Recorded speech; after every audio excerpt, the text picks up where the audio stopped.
So a massive warm welcome to the show. Can you tell the listeners a little about who you are and what you do? Sure. My name is Laura Yeeses. I'm the CEO of a medical technology company called SyncThink, and we provide technology that helps clinicians diagnose brain health conditions. We've most recently been working with a lot of clinics and teams where they use our device to detect a visual prediction problem. It's called ocular motor dysfunction, and that can be an important input in ascertaining if a player is fatigued or if they have a concussion. And then in the future, we're working on using our device for a number of other important brain health conditions.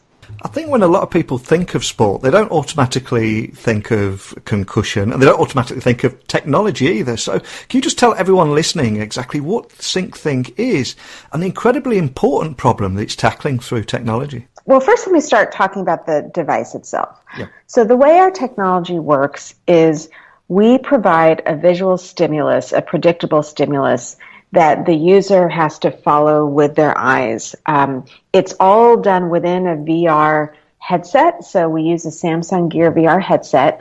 We specially outfit that headset with a high-quality eye-tracking camera system. So we, at 60 frames per second, can read the exact location of your eye.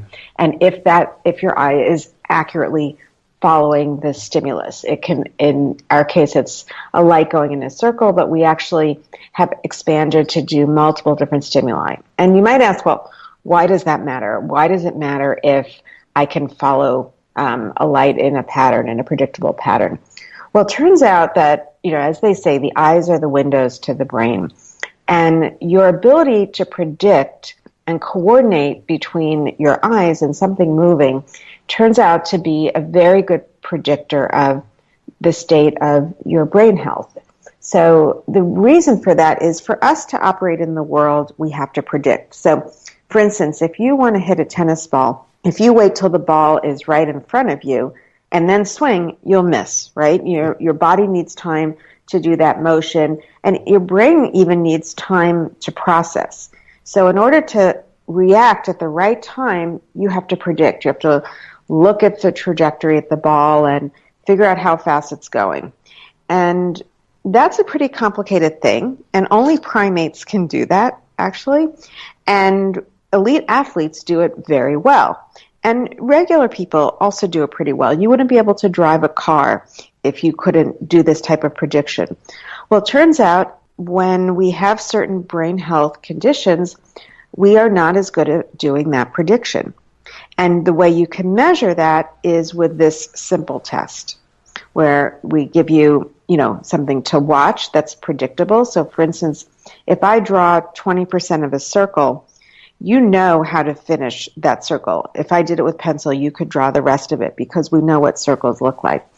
And so if you can't do that with the right timing and the right accuracy, it could be an indication that there's something wrong. And the origin of this technology was from about 10 years ago, after the Iraq War. The Department of Defense, the U.S., saw that we had a huge number of concussions. I think over 300,000 veterans had concussions, and they didn't have a good way to diagnose them in the field.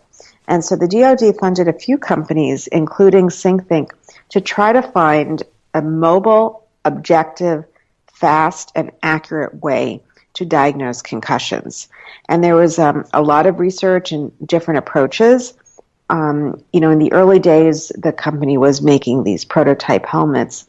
But as the VR and AR world started to become more mainstream and we started to have lower cost off-the-shelf devices, it became clear that we could use our research and analytics and deploy that within commercially available technology. And that's what we've been doing for the last year.